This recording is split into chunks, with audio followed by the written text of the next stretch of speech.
उसको भगवान ने विशेष कृपा करके कहा इस शरणागति में गीता की उपदेश की पूर्णता है, इसके बिना गीता अधूरी रहती। और जो बद्री भाई जी ने बताया कि भाई सार बात ये है कि भगवान कहते हैं कि तू मेरा है, तो अब हम इसको स्वीकार कर लें कि आप हमारे हैं और हम आपके हैं, तो इसमें संपूर्णता हो जाती है शरणागति की।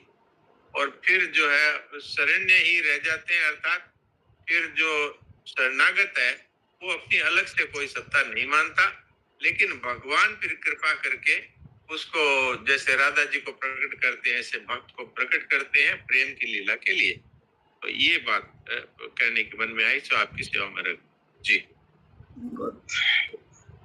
ये बात जो आपने बताई ना, ये महाराज जी ने शुरू में जो प्राकथन प्रस्तावना वगैरह दी है, वहां पर गीता का मुख्य लक्ष्य वहां पर ये बात दी हुई है कि भगवान अकेले थे, तो भगवान ने अपने में से ही राधा रानी को प्रकट किया। वो सब बहुत सुंदर वहां वर्णन महाराज जी ने किया है। जी जी जी। इसका श्लोक भी आता है बोध सार में, भक्तर्थम स्वीकृतम द्वैतम अद्वैतादपि सुंदरम, ऐसा ये श्लोक भी आया है। भक्ति के लिए जो द्वैत होता है वो अद्वैत से भी बहुत सुंदर है जी। तो डॉक्टर साहब एक ना मामेकम शरणम ब्रज जो पुस्तक है स्वामी जी की, उसमें ये शरणागति से संबंधी लाइन है, इसलिए मैं उसको पढ़ रहा हूँ। कल परसों ही मैंने पढ़ी, लेकिन बड़ी मार्मिक लगी मुझे। तो वहां पर लिखा कि पृष्ठ संख्या 34 पर ज्ञान योग, कर्म योग और भक्ति योग तीनों ही योगों से शांति मिलती है, तीनों से ही मुक्ति मिलती है, परंतु गीता ने सबसे श्रेष्ठ भक्ति को बताया है। भक्ति में भी शरणागति को सर्वश्रेष्ठ बताया है। बिल्कुल। तो इसको थोड़ा सा बताओ, भक्ति और भक्ति में शरणागति। अब भक्ति में शरणागति की जो पराकाष्ठा है वो तो भगवान ने बहु नाम जन्म नामंते ज्ञानवान माम प्रपद्यते, यहाँ पर माम प्रपद्यते कह करके भगवान ने शरणागति की बात कही है। लेकिन शरणागति का जो उच्चतम जो प्रकार बताया है वो ये है कि मेरे सिवाय और कुछ भी नहीं है। इसलिए इससे तात्पर्य ये होता है कि मेरे सिवाय कुछ नहीं है, इसका मतलब है कि जो शरणागत होने वाला है वो भी मैं ही हूँ और शरण्य भी मैं ही हूँ। ये है गुड बात, ये प्रपद्यते का खास मतलब है। इसलिए इस भक्त को ज्ञानवान कहा कि ये जो ज्ञानवान है ये वास्तविक यही ज्ञानवान है और यही वास्तविक भक्त है। और शरणागति का अंतिम जो पड़ाव है वो ये है कि वहां पर फिर भक्त की सत्ता अलग नहीं रहती और ये पता भी नहीं लगता कि कौन प्रेमास्पद है और कौन प्रेमी है जी। फिर प्रेम का आदान प्रदान चलता है, बस केवल प्रेम का ही आदान प्रदान चलता है। यही राधा कृष्ण का प्रेम है जिसमें स्वसुख वांछा किंचन मात्र भी नहीं है। केवल हमारे प्रेमास्पद को कैसे आनंद रहे, कैसे सुख रहे, ये लालसा है दोनों तरफ ही। तो वास्तव में तो ये प्रेम ही रह जाता है और दोनों प्रेम के ही साक्षात मूर्ति है जी।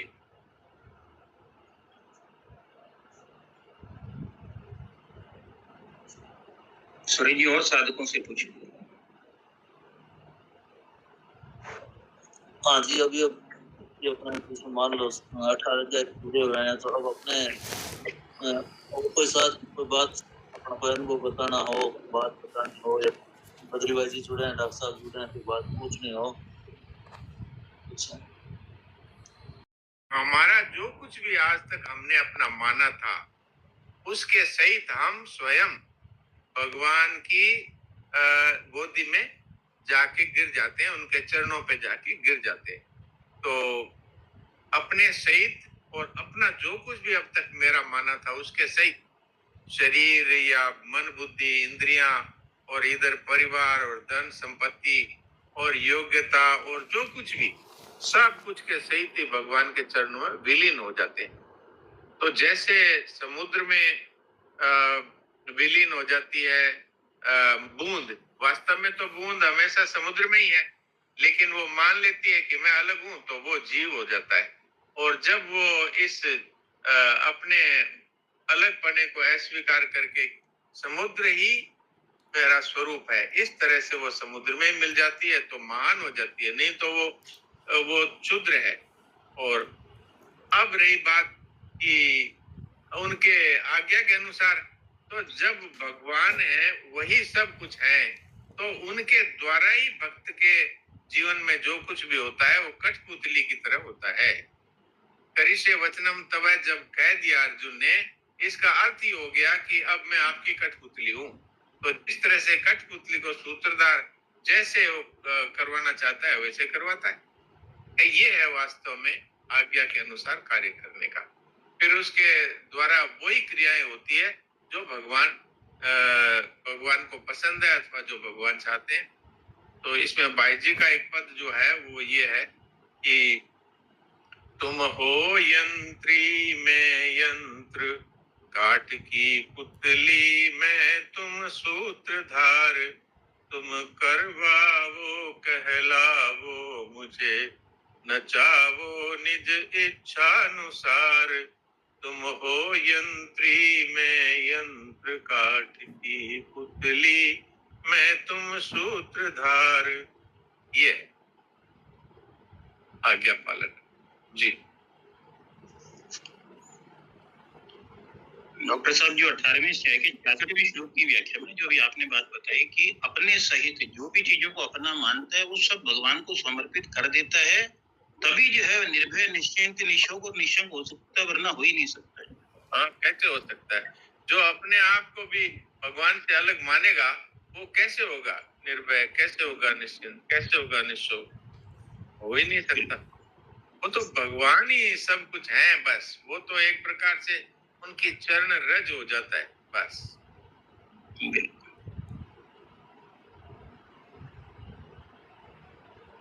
अच्छा, प्रणाम। प्रणाम। बोलिए।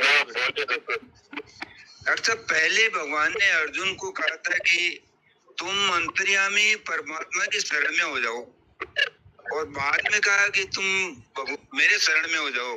तो दोनों एक ही तो है, फिर पहले अंतर्यामी परमात्मा कैसे कहा? वो तो इसलिए कहा कि बात सुन नहीं रहा था।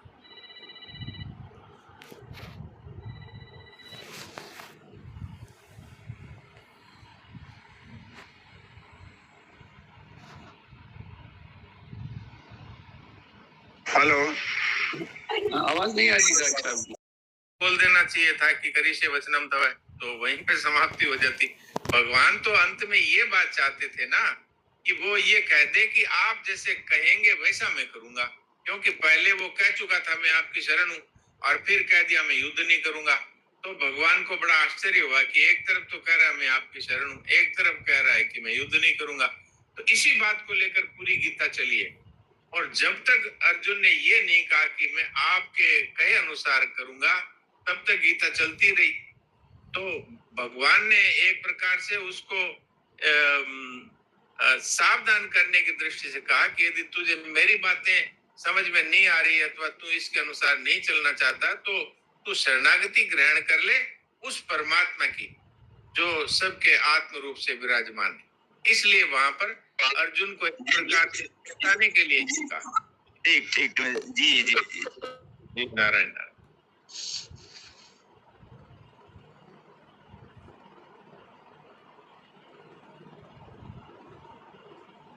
नारायण नारायण नारायण नारायण। ये तो मैं ये पूछना चाहती हूँ, जो पुष्पिका दी हुई है ना, इसके नीचे जो दिया हुआ है 18वें अध्याय के पद अक्षर और उवाच, और इधर विपुला ना विपुला, ये क्या होते हैं? कुछ बता सकते हैं थोड़ा बहुत? बड़ा मन में जब भी पढ़ते हैं तो आखिर में ये विपुला आ जाता है, मुझे समझ नहीं आती क्या चीज है। हाँ, ये जैसे आपको नहीं आती ऐसे मुझे भी नहीं आती, इसलिए इसको आप आचार्य जी से या किसी विद्वान से पूछना। कोई और है हमारे ग्रुप में, अगर कोई बता सकता है तो प्लीज बताएं। थोड़ा बहुत, थोड़ा ही बता देते, ज्यादा नहीं। मुझे ये बताइए कि शरणागति से ऊपर भी ये सब है क्या? कुछ नहीं है जी, कुछ नहीं है, उससे ऊपर तो कुछ नहीं है, बस नजर जाती है एंड में, क्या करे, वही पेज खुला हुआ है और कुछ बात नहीं है। फिर जो कुछ अब तक माथे में भरा हुआ है और ज्यादा क्यों भरना चाहते हैं? ठीक है जी, जैसा आप करें। आप पंडित हो भी जाएंगे, शास्त्रीय पंडित, तो क्या मिल जाएगा? नहीं, कुछ नहीं होगा जी, कुछ नहीं। हाँ, तो बस पूछने वाला काम अपने को करना ही नहीं है।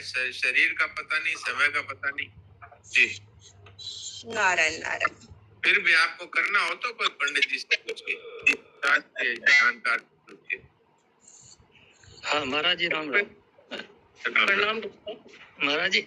हाँ, जब एक बार भक्त भगवान का अधीन हो गए तो क्या बहुत ज्यादा चिंतन मनन करना, ये चिंतन मनन भी तो भगवान को समर्पित कर दे। सब कुछ भगवान को समर्पित कर दो। एक आप मेरे, मैं आपका, बस इसके सिवाय और कुछ नहीं।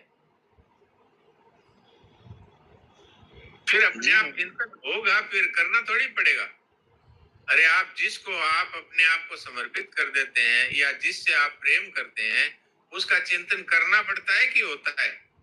स्वतः होता है महाराज, स्वतः होता है। तो फिर चिंतन वाला बोझ कहाँ रह गया? गोपियों को क्या भगवान का चिंतन करना पड़ता था? जिन्होंने अपने आप को भगवान के समर्पित कर दिया, उनके लिए चिंतन मनन करना नहीं पड़ता, वो स्वतः ही होता है। संसार में भी आप जिसको प्यार करते हैं, उसका चिंतन अपने आप होता है, करना थोड़ी पड़ता है। जी जी, प्रणाम महाराज जी, प्रणाम प्रणाम।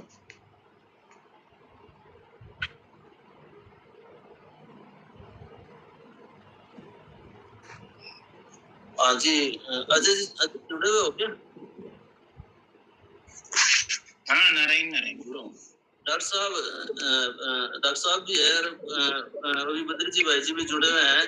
तो तो अपने 6 और 6 में कोई भक्ति वाली श्लोक लिखे हैं और ये जैसे अध्याय लिखे हैं, तो इसका क्या अभिप्राय है डॉक्टर बद्री जी भाई जी जैसा करें? जैसे भाई ये इसका मेन लिखने का क्या कारण है स्वामी जी महाराज का? तो इनके ऊपर थोड़ा फोकस करना चाहिए क्या हमें, जैसे या सीधी शुरू करनी चाहिए पहले से? एक बार ऊपर के थोड़ा सुनाओ ना जी, आप जैसे वहां से ऐसे जब है ना।